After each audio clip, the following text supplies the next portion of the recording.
خب بگو چی ساختی؟ مصعب خودت هم معرفی کن قبلش. من مصعب ریگی هستم از استان بلوچستان از شهر زاهدان. چند سالته؟ 14 است. یک وسیله ساختم برای امنیت خونه. یک با استفاده از سنسور گاز، سنسور دما و رطوبت، رله 2 کانال 5 ولت، آردوینو اونو، یه دونه فن، یه دونه ترانزیستور 239، یه دونه مقاومت 1 کیلو. حالا کاربرد این چیه؟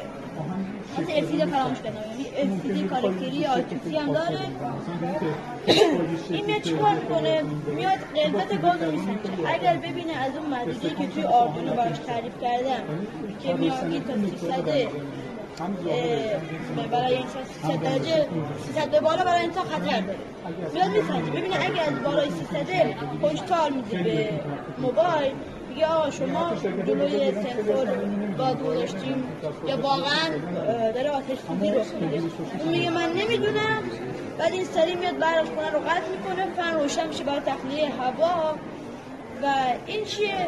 این یه سنسور گاز و رطوبته که قبل از اینکه حالا گاز بخواد تو کل اتاق پخش بشه آتش بگیره، این میاد دمای اتاق رو میسنجه.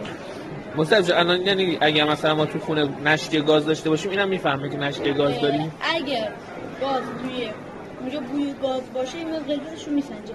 بالای 300 باشه برای انسان خطر داره هشدار میده. و چی شد که اینو ساختی؟ اصلا ایده این که همچین چیزی بسازی چجوری اومد؟ بودم توی یکی از شهرهای خارجی همچین اتفاقی افتاده برای خونه ترکیده.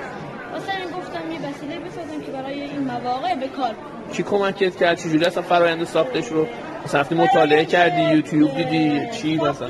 مطالعه کردم، از این سری نرم افزارا مثل چت جی پی تی کمک گرفتم چجوری اینو بسازم.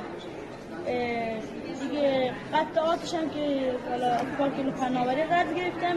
یه قطعه دیگه میمونه به نام سیم 800 که داخلش یه خط میره و به گوشی پیامک رو حساب میکنه.